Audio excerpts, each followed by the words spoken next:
Hi guys, current affairs funda में आप सभी का स्वागत है। मैं हूं आपके साथ अभिषेक शर्मा और आज के इस वीडियो सेशन में हम 11 अक्टूबर तक के सभी इंपॉर्टेंट करंट अफेयर्स कवर करने वाले हैं। हमेशा की तरह आप वीडियो को अंत तक जरूर देखिएगा, आज भी आपको काफ़ी कुछ जानने के लिए मिलेगा। साथ ही गाइस, इस सेशन को शुरू करने से पहले आप सभी को बताना चाहूँगा, यदि आप हमारे daily current affairs PDF, weekly PDF और मंथली पीडीएफ चाहते हैं तो इस वीडियो के फर्स्ट कमेंट में दिए गए लिंक पर क्लिक करके पा सकते हैं। ज़्यादा जानकारी के लिए आप इस स्लाइड पर दिए गए सभी पॉइंट्स को जरूर पढ़ें। कोई भी आपका डाउट हो, कुछ भी आप पूछना चाहें तो हमें कमेंट बॉक्स में जरूर लिखें। तो चलिए फिर करते हैं शुरुआत इस वीडियो सेशन की। पश्चिम बंगाल से जीआई टैग प्राप्त मिठाई मिहिदाना की पहली खेप किस देश को निर्यात की गई है? ऑप्शंस आपके सामने है, गिनी, बहरीन, सेनेगल या फिर गिनी बिसाऊ। सही आंसर होगा option B. The first consignment of GI tagged sweet dish mihidana source from West Bengal has been exported to Bahrain. देखिए, इस तरह का क्वेश्चन हम हाल ही के बैंक एग्जाम में देख चुके हैं, तो इसलिए इस तरह के क्वेश्चन आपके लिए इंपॉर्टेंट रहते हैं। तो ये एक स्वीट डिश है मिहिदाना, कहाँ से? वर्धमान, वेस्ट बंगाल से। इसको बहरीन में एक्सपोर्ट किया गया है भारत की ओर से। किसके द्वारा? एपेडा के द्वारा। आपको जानना चाहिए बहरीन की कैपिटल मनामा है, करेंसी है बहरीनी दिनार।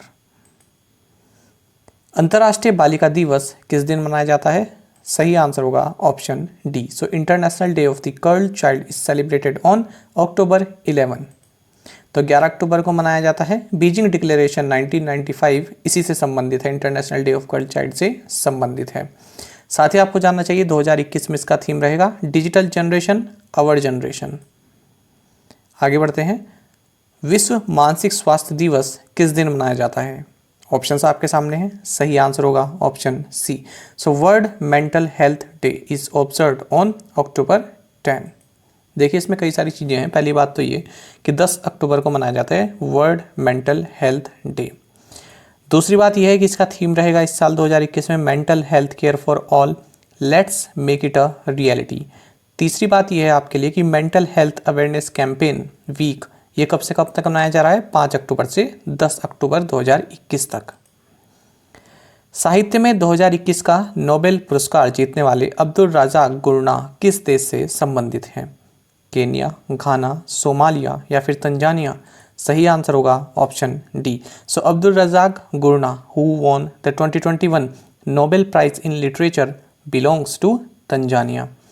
इंपॉर्टेंट क्वेश्चन रहेगा ये। पहले मैं आपको बता दूं, जितने भी नोबेल प्राइज जीते हैं जिन्होंने, उनकी एक सेपरेट वीडियो आपको देंगे, ट्रिक के साथ देंगे, ठीक है? तो इसलिए आप कोई भी चिंता मत कीजिए, अच्छे से वो वीडियो बनाकर आपको प्रोवाइड कराएंगे।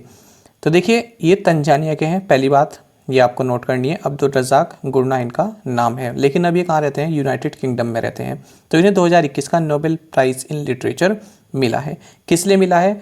जो उपनिवेशवाद है और जो शरणार्थी हैं, इनके जो जीवन के संघर्ष हैं उनको जो है इन्होंने अपने किताबों में दर्शाया। जो उपनिवेशवाद है उसकी जो संस्कृति है, जो उसकी कला रही है, उसको इन्होंने दर्शाया अपनी किताबों में। साथ ही जो शरणार्थी होते हैं उनकी जो कठिनाइयाँ होती हैं उसको भी इन्होंने अपनी पुस्तकों में जो है काफ़ी अच्छे से बताया है। इसी को लेकर इन्हें नोबेल प्राइज़ इन लिटरेचर मिला है। दूसरी बात आपको ये जानना चाहिए कि गुरनाह ये जो है फर्स्ट ब्लैक राइटर हैं। कब से? 1993 के बाद से, जिन्हें ये नोबेल प्राइज़ मिला है लिटरेचर के लिए। तो 1993 में इन्हें टोनी मॉरिसन ये थे ब्लैक राइटर जिनको ये पुरस्कार दिया गया था। ये वाला पॉइंट आपके लिए इंपॉर्टेंट रहेगा। तीसरा पॉइंट आपके लिए है कि ये कहाँ पर पैदा हुए थे? ये सल्तनत ऑफ जांजिबार, यहाँ पर ये पैदा हुए थे। ये जो है अब तंजानिया का पार्ट है।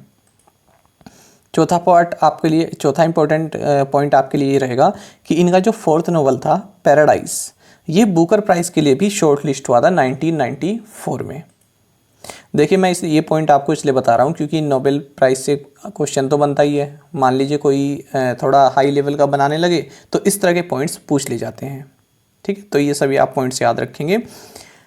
नेक्स्ट पॉइंट ये है, आप सभी जानते हैं नोबेल प्राइज़ इन लिटरेचर किसके द्वारा दिया गया है? ये स्वीडिश एकेडमी स्टॉकहोम स्वीडन के द्वारा, और इसकी प्राइस मनी रहेगी 10 मिलियन स्वीडिश क्रोना, यानी कि 1.14 million US dollar.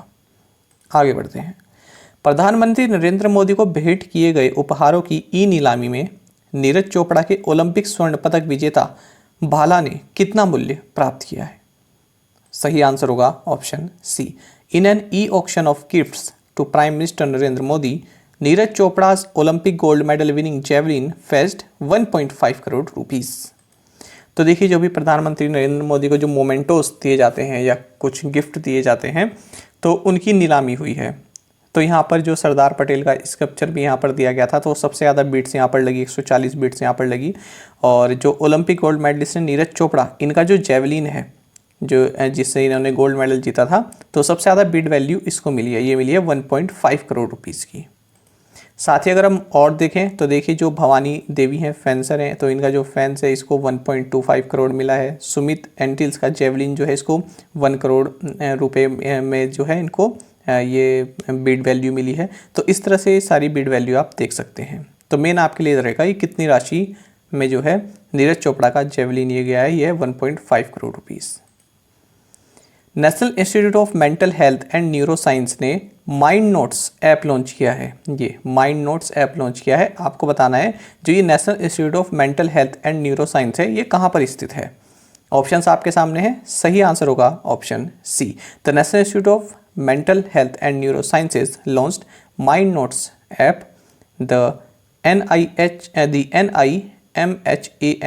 Is located in Bengaluru Karnataka. देखिए इस तरह से क्वेश्चन फ्रेम करने का क्या फ़ायदा है, एक तो आपका स्ट्रेटेजी कवर हो गया कि ये वाला जो इंस्टीट्यूट है कहाँ पर है। दूसरी बात ये हो गई कि ये वाली जो ऐप लॉन्च की है ये किसने की है, तो दोनों ही क्वेश्चन एक में कवर हो गए। आगे देखते हैं इसमें। तो देखिए फ्रेंड्स जो कि वर्ल्ड मेंटल हेल्थ डे 10 अक्टूबर को मनाया गया, ये हमने अभी पढ़ा। तो इसी दिन जो ये NIMHANS है इस जो कि बेंगलुरु कर्नाटक में स्थित है, इसने माइंड नोट्स ऐप इसको लॉन्च किया है। किसके लिए, जो भी मेंटल हेल्थ से संबंधित किसी तरह की समस्या से गुजर रहे हैं और वे जो हैं किसी से परामर्श लेना चाहते हैं तो उससे संबंधित माइंड नोट्स ऐप यहाँ पर लॉन्च किया गया है। आपको जानना चाहिए इसको फंडिंग दी गई है माइक्रोसॉफ्ट रिसर्च इंडिया के द्वारा और इसी ने जो ये इंस्टीट्यूट है NIMHANS इसने एक कैंपेन भी लॉन्च किया, quit tobacco be a hero. किसके साथ मिलकर, वर्ल्ड हेल्थ ऑर्गेनाइजेशन के साथ मिलकर। तो देखिए सभी पॉइंट्स में हमको थोड़ा दिलचस्पी दिखानी होगी, पढ़ने होंगे, क्योंकि आप जानते हैं कि इस तरह से क्वेश्चन का लेवल आ रहा है तो कुछ भी पूछा जा सकता है। निम्नलिखित में से कौन सी जोड़ी FIH हॉकी स्टार्स अवार्ड्स 2020-21 के संबंध में सही ढंग से मेल नहीं खाती है। तो देखिए इधर एक तो वो जो अवार्ड का टाइटल दिया गया है और इधर खिलाड़ी या फिर कोच के नाम दिए गए हैं। तो आपको बताना इनमें से कौन सा सही सुमेलित नहीं है। FIH women player of the year Gurjeet Kaur को मिला है, बिल्कुल सही है। FIH coach of the year man ये शेन मैकलियोड को दिया गया है, ये रॉन्ग है। FIH coach of the year women की बात करें तो जोड मैरी ने इनको दिया गया है, बिल्कुल सही है।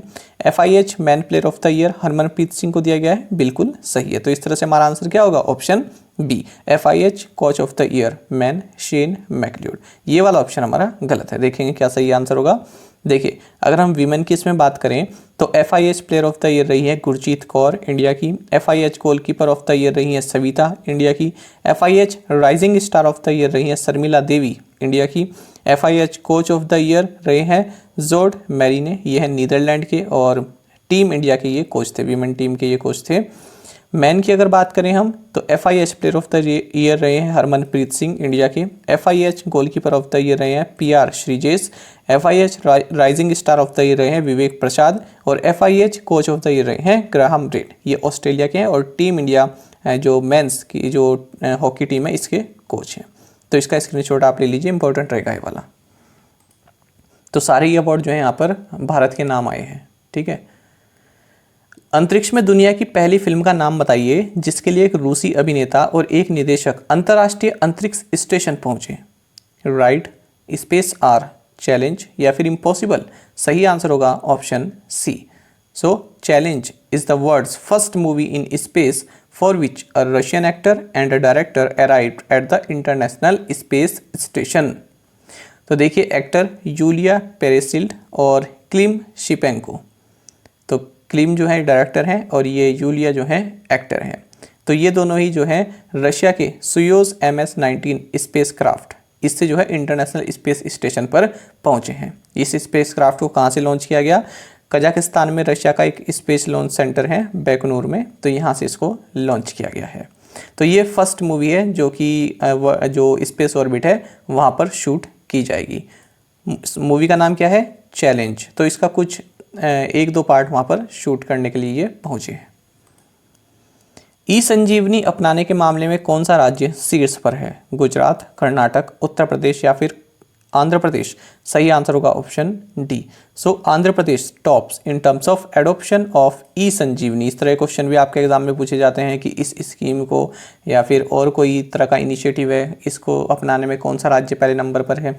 तो देखिए, ministry of health and family welfare की ई संजीवनी जो इनिशिएटिव है, इसमें जो है 1.3 करोड़ कंसल्टेशंस पूरे हो गए हैं। तो 1.3 करोड़ कंसल्टेशन यहाँ पर इन्होंने कर दिए हैं अब तक, इसीलिए चर्चा में रहा है। आपको बता दें, एक टेलीमेडिसिन इनिशिएटिव है। टेलीमेडिसिन यानी आप कॉल करके यहाँ पर सलाह ले सकते हैं डॉक्टर से, या फिर आप वीडियो चैट करके यहाँ पर सलाह ले सकते हैं। आपको बता दें, जो ई संजीवनी, इसके दो वेरिएंट्स हैं। एक तो है डॉक्टर टू डॉक्टर, दूसरा है पेशेंट टू डॉक्टर। ये आप देख सकते हैं, पहले नंबर पर आंध्र प्रदेश है, दूसरे पर कर्नाटक, तीसरे पर तमिलनाडु, चौथे पर उत्तर प्रदेश और पांचवें पर गुजरात। कोई भी आप रैंकिंग देखें ना फ्रेंड्स, तो उसमें टॉप 5 तो जरूर देखा कीजिए। अगर टॉप 5 भी आपको याद नहीं रहता तो टॉप 3 जरूर देखें, ठीक है। केवल फर्स्ट देखकर ही आप उसको छोड़ ना दें, टॉप 3 आप जरूर देखा करें। तो आंध्र प्रदेश यहाँ पर पहले नंबर पर है। ई संजीवनी में वही है कि आप ई संजीवनी ऐप डाउनलोड कीजिए, अपना स्टेट जो है उसको चूज़ कीजिए, उसके बाद आप आगे करते रहिए। तो जब आपको एक टोकन मिल जाएगा, एक हेल्थ आईडी मिल जाएगी जिस पेशेंट के बारे में आप पूछना चाहते हैं, उसके बाद आप बात कर सकते हैं डॉक्टर से, ठीक है। तो काफ़ी अच्छा है, फ्री ऑफ कॉस्ट है। आगे देखते हैं, टैक्स इंस्पेक्टर विदाउट बॉर्डर्स किस संगठन की एक संयुक्त पहल है? ऑप्शंस आपके सामने हैं, सही आंसर होगा option B. Tax inspectors without borders is a joint initiative of UNDP and OECD। तो देखिए, यूएनडीपी यानी यूनाइटेड नेशंस डेवलपमेंट प्रोग्राम और OECD यानी Organisation for Economic Cooperation and Development. तो इन दोनों का ही एक इनिशिएटिव है टैक्स इंस्पेक्टर्स विदाउट बॉर्डर्स। तो इन्होंने अपना एक प्रोग्राम लॉन्च किया है, सेशेल्स ये कंट्री है यहाँ पर। तो ये किस लिए चर्चा में है? क्योंकि भारत इसमें जो है पार्टनर एडमिनिस्ट्रेशन के रूप में चुना गया है। तो इसमें जो अपनी जो टैक्स एक्सपर्टीज यहाँ पर भारत प्रोवाइड कराएगा। निम्नलिखित में से कौन नैनो यूरिया का व्यावसायिक उत्पादन शुरू करने वाला दुनिया का पहला देश बन गया है? सही आंसर होगा अपना Bharat, option A. So India has become the first country in the world to start commercial production of nano urea. Commercial production यानी अब बेचने के लिए उसका प्रोडक्शन किया जाएगा। तो और आपको हाल ही में बता दें, भावनगर गुजरात में इफ्को ने क्या किया है, ड्रोन से जो है नैनो लिक्विड यूरिया को स्प्रे किया है। तो ये ट्रायल बेसिस पर किया गया भावनगर गुजरात में, किसके द्वारा? इफ्को के द्वारा। सैन्य नर्सिंग सेवा के अतिरिक्त यानी एडिशनल महानिदेशक के रूप में किसने पदभार ग्रहण किया? सही आंसर होगा option C. So Major General Smita Devrani assumed charge as additional director general of military nursing services MNS। तो नाम याद रखेंगे, स्मिता देवरानी, ये एडिशनल डायरेक्टर जनरल बनाई गई है मिलिट्री नर्सिंग सर्विस की। सितंबर 2021 के महीने में एकत्र किया गया सकल जीएसटी राजस्व कितना है? ऑप्शंस आपके सामने हैं और सही आंसर होगा ऑप्शन डी।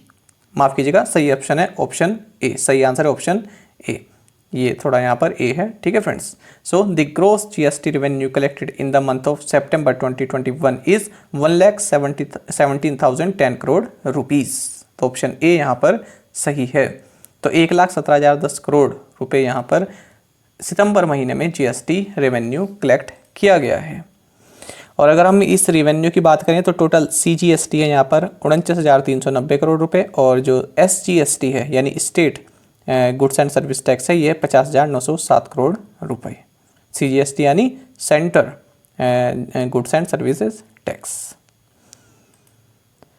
बाकी आपको जानना चाहिए कि सितंबर 2021 में जो रेवेन्यू कलेक्ट हुआ है ये 23% हाई है सितंबर 2020 के कलेक्शन से। तो इस तरह के आंकड़े भी आपके लिए इंपॉर्टेंट रहते हैं। प्रधानमंत्री नरेंद्र मोदी ने उत्तराखंड के एम्स ऋषिकेश में एक कार्यक्रम में पीएम केयर्स फंड के तहत स्थापित कितने पीएसए ऑक्सीजन संयंत्रों का उद्घाटन किया है? 25, 30, 35 या 40? सही आंसर होगा option C. Prime minister Narendra Modi inaugurated 35 PSA oxygen plants established under PM CARES fund in an event at AIIMS Rishikesh in Uttarakhand. तो देखिए उत्तराखंड की यात्रा पर थे हाल ही में प्रधानमंत्री नरेंद्र मोदी, और इन्होंने यहाँ पर 35 प्रेशर स्विंग एड्जॉर्प्शन PSC यानी कि ऑक्सीजन प्लांट्स जो कि PM केयर्स फंड के थ्रू इस्टेब्लिश किए गए हैं, इनको लॉन्च किया है। तो केवल उत्तराखंड में लॉन्च नहीं किया गया है, 35 स्टेट्स एंड यूनियन टेरिटरीज में इनको लॉन्च किया गया है। कहाँ से? एम्स उत्तराखंड से। तो डिजिटली लॉन्च किया गया है। पृथ्वी विज्ञान मंत्रालय के सचिव के रूप में किसे नियुक्त किया गया? सही आंसर होगा option B. So M Ravichandran has been appointed as secretary Ministry of Earth Sciences. नाम याद रखेंगे, M Ravichandran, Ministry of Earth Sciences में सेक्रेटरी चुने गए। सरकार ने credit guarantee scheme for subordinate debt यानी CGSST को कब तक के लिए बढ़ा दिया है? सही आंसर होगा option A. The government has extended credit guarantee scheme for subordinate debt up to 31 March 2022। तो 31 मार्च 2022 तक इस स्कीम को बढ़ा दिया गया है, credit guarantee scheme for subordinate debt. तो ये 31 सितंबर 2021 तक केवल ऑपरेशन रहने वाली थी। तो अब जो है इसको, क्योंकि रिक्वेस्ट यहाँ पर स्टेक होल्डर्स की आई है कि इसको बढ़ा दिया जाए, तो मार्च 31 2022 तक इसको बढ़ा दिया गया है। आपको बता दें ये जो स्कीम है ये ministry of micro small and medium enterprises द्वारा शुरू की गई है। तो इसको अप्रूव किया गया था 1 जून 2020 को और लॉन्च किया गया इसको 24 जून 2020 में। तो जो MSMEs हैं, जो इस MSME जो यूनिट्स हैं, काफ़ी स्ट्रेस जो जिन्होंने फील किया कोविड-19 के वजह से, यानी कि जो है मतलब पैसा नहीं रहा या फिर उनका जो काम है वो डूब गया, बैंक से जो है वो अपना पैसा वापस नहीं कर पाए, तो उनके जो प्रोमोटर्स हैं, उन इस तरह की जो MSME यूनिट्स हैं, उनके जो प्रोमोटर्स हैं, उनको जो है उधार देने के लिए तो ये स्कीम लॉन्च की गई थी। उनको लैंडिंग करने के लिए ये स्कीम लॉन्च की गई थी। क्या नाम है? Credit guarantee scheme for subordinate debt. I drone किस एजेंसी का ड्रोन आधारित वैक्सीन डिलीवरी मॉडल है? सही आंसर होगा option C. So i drone is a drone based vaccine delivery model of ICMR। तो देखिए ICMR का drone response and outreach in North East यानी कि आई ड्रोन, इसको लॉन्च किया गया है मानसुख मांडविया द्वारा, जो कि हमारे हेल्थ मिनिस्टर हैं। तो इससे क्या होगा, जो भी वैक्सीन है वो जो है पहुंचाई जा सकती है जहां तक वो पहुंचानी है ड्रोन की सहायता से। आपको जानना चाहिए ICMR के डायरेक्टर जनरल हैं doctor Balram Bhargava. Dare to dream 2.0 प्रतियोगिता किस संगठन से संबंधित है? सही आंसर होगा option C. Dare to dream 2 contest is related to DRDO। ठीक है, तो जो हमारे डिफेंस मिनिस्टर हैं राजनाथ सिंह, इन्होंने डेयर टू ड्रीम 2.0 कॉन्टेस्ट, इसके तहत 40 जो विनर्स रहे हैं, जो विजेता रहे हैं, इनको सम्मानित किया, यानी फेलिसिटेट किया, यानी सम्मानित किया है। और आपको बता दें डेयर टू ड्रीम DRDO द्वारा एक इनिशिएटिव है जिसमें क्या किया जाता है, जो एस्पिरेंट्स हैं, जो इंडिविजुअल्स हैं, स्टार्टअप्स हैं, तो उनको प्रोत्साहित किया जाता है कि आप डिफेंस सेक्टर में या फिर एरोस्पेस सेक्टर में अलग अलग तरह की टेक्नोलॉजी से संबंधित कुछ भी इक्विपमेंट हो या फिर और कोई प्रोडक्ट हो, उसको आप इस्टेब्लिश कीजिए, कुछ नया आइडिया यहाँ पर आप प्रदान कीजिए। और इसके लिए फंडिंग भी दी जाती है DRDO के द्वारा, टेक्निकल एंड फाइनेंशियल सपोर्ट यहाँ पर दिया जाता है। तो इस तरह के क्वेश्चन आपसे इंटरव्यू में पूछ सकते हैं कि डेयर टू ड्रीम के बारे में बताइए क्या चीज़ है, काफ़ी अच्छा टॉपिक है। दूसरी बात यह है कि राजनाथ सिंह ने यहाँ पर DRDO यंग साइंटिस्ट अवार्ड भी दिए हैं 2019 के लिए। कितने लोगों को? 16 DRDO साइंटिस्ट को, जो कि 35 साल से कम के हैं। साथ ही आपको जानना चाहिए हाल ही में DRDO डायरेक्टर्स कॉन्क्लेव 2021 भी हुई है और इसका थीम रहा है redesigning the process to meet the national aspirations. ICSI के 53वें स्थापना दिवस पर केंद्रीय वित्त और कॉरपोरेट मामलों की मंत्री निर्मला सीतारमण ने किस देश में ICSI के 5वें प्रवासी केंद्र का शुभारंभ किया? सही आंसर होगा option B. On the 53rd foundation day of ICSI, Union Minister of Finance and Corporate Affairs Nirmala Sitharaman launched 5th overseas centre of ICSI in Australia. जानेंगे इस न्यूज़ के बारे में। तो जो निर्मला सीतारमण है, इन्होंने जो institute of company secretaries of India यानी ICSI, तो 4 अक्टूबर 2021 को इसका 53वां फाउंडेशन डे था। तो इसी दिन इन्होंने जो है इस ICSI का एक overseas centre, 5th overseas centre Australia में लॉन्च किया है। तो इंपॉर्टेंट न्यूज़ रहेगी ये भी आपके लिए। प्रधानमंत्री नरेंद्र मोदी ने किस शहर में Azadi at 75 new urban India transforming urban landscape सम्मेलन सह एक्सपो का उद्घाटन किया? सही आंसर होगा option B. The prime minister Narendra Modi inaugurated Azadi at 75 new urban India transforming urban landscape conference cum expo in Lucknow. तो लखनऊ उत्तर प्रदेश में इस कॉन्फ्रेंस को इन्होंने लॉन्च किया। थोड़ा लंबा सा नाम है तो याद रखिएगा, लखनऊ में लॉन्च किया गया है प्रधानमंत्री नरेंद्र मोदी के द्वारा। साथ ही इन्होंने उत्तर प्रदेश के 75 डिस्ट्रिक्ट्स में 75,000 बेनिफिशरीज को जो है प्रधानमंत्री आवास योजना अर्बन, इसके तहत जो डिजिटली जो घरों की चाबियां हैं वो प्रदान की हैं। तो जो उत्तर प्रदेश वाले हैं ना, जो उत्तर प्रदेश का एग्जाम देने वाले हैं, उनके लिए न्यूज़ इंपॉर्टेंट रहेगी। क्यों देखिए, उत्तर प्रदेश में 75 अर्बन डेवलपमेंट प्रोजेक्ट्स की आधारशिला रखी। साथ ही फेम सेकंड स्कीम के तहत इन्होंने 75 बसेस को फ्लैग ऑफ किया, यानी कि हरी झंडी दिखाई।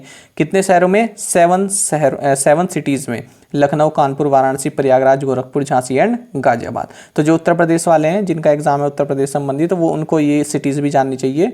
बाकी के लिए इतना इंपॉर्टेंट नहीं है, बाकी के लिए शुरू की 2 लाइन काफ़ी इंपॉर्टेंट हैं। बाकी आपको जानना चाहिए इन्होंने जो बाबा साहेब भीमराव अंबेडकर यूनिवर्सिटी है लखनऊ में, तो यहाँ पर अटल बिहारी वाजपेयी चेयर स्थापित करने की भी घोषणा की है। ये पॉइंट आप सभी के लिए इंपॉर्टेंट रहेगा, क्योंकि इसी तरह के आंकड़ों से आजकल एग्जाम में खेला जाता है। इस तरह के आंकड़े पूछ लिए जाते हैं। तो देखिए, पीएम आवास योजना जो है, तो इस तरह से पूछा जा सकता है कि कितने परसेंट जो है कितनी परसेंट महिलाओं को जो है पीएम आवास योजना के तहत मालिकाना हक प्रोवाइड किया जा चुका है? तो आंसर होगा 80%। तो देखिए, जो 80% जो घर हैं पीएम आवास योजना के तहत, जो 80% जो घर यहाँ पर जो हैंड ओवर किए गए हैं, उनकी जो मालिकाना हक है वो या तो महिला के पास है या फिर महिला उसमें जॉइंट ओनर है। तो ये वाला पॉइंट आपके लिए इंपॉर्टेंट रहेगा। पूर्वोत्तर राज्यों के लिए राष्ट्रीय खाद्य तेल मिशन पाम ऑयल पर व्यापार शिखर सम्मेलन किस शहर में आयोजित किया गया? सही आंसर होगा option D. Business summit on national mission on edible oils oil palm in North east states held in Guwahati. तो गुवाहाटी में हुआ है ये वाला समिट, इसको आप याद रखिएगा। तो ये जो स्कीम है ना, नेशनल मिशन, जो ये मिशन है national mission on edible oil palm business, तो इसकी जो टोटल आउटले है, जो टोटल प्रीव्यू है, यह है 11,040 करोड़ रुपए का। थोड़ी लंबी रिपोर्ट है, ध्यान से देखिएगा। दुनिया के बच्चों की स्थिति 2021 ऑन माई माइंड, बच्चों के मानसिक स्वास्थ्य को बढ़ावा देना, उसकी रक्षा करना और उसकी देखभाल करना। ये रिपोर्ट हाल ही में किसके द्वारा प्रकाशित की गई है? ऑप्शंस आपके सामने हैं। सही आंसर होगा option B. The state of the world children 2021 on my mind promoting protecting and caring for children's mental health report is recently published by UNICEF. तो काफ़ी इंपॉर्टेंट न्यूज़ है, PIB की न्यूज़ है। तो देखिए, मानसुख मांडविया जो हमारे हेल्थ मिनिस्टर हैं, इन्होंने यूनिसेफ की इस रिपोर्ट को लॉन्च किया है, जिसका नाम आप देख सकते हैं। बाकी इन्होंने ये बताया कि इस रिपोर्ट में पाया गया कि जो 14% जो 15 से 24 साल तक के बच्चे हैं, ठीक है, ये जो है काफ़ी डिप्रेस फील करते हैं या फिर कुछ काम करने में इनका काफ़ी कम इंटरेस्ट रहता है। तो इस तरह की बात यहाँ पर बताई गई, यानी 15 से 24 साल तक के जो बच्चे हैं, ठीक है, उनमें अगर हम 14% बच्चों की बात करें तो वो काफ़ी डिप्रेशन में फील करते हैं, साथ ही कुछ भी काम करने का उनका मन नहीं करता है। अब देख लेते हैं प्रीवियस असाइनमेंट क्वेश्चंस के आंसर।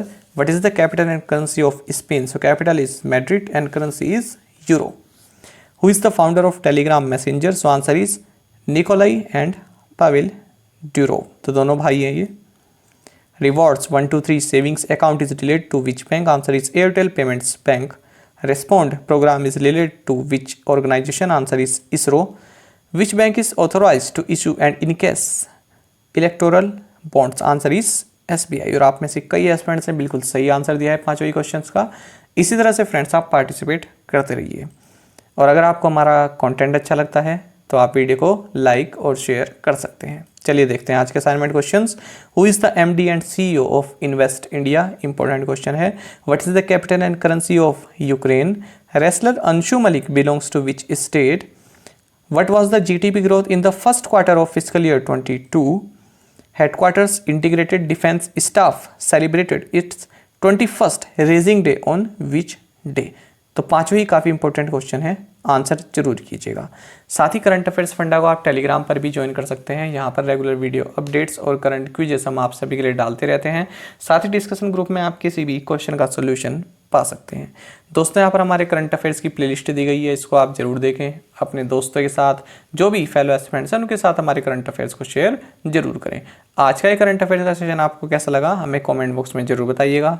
Thank you guys.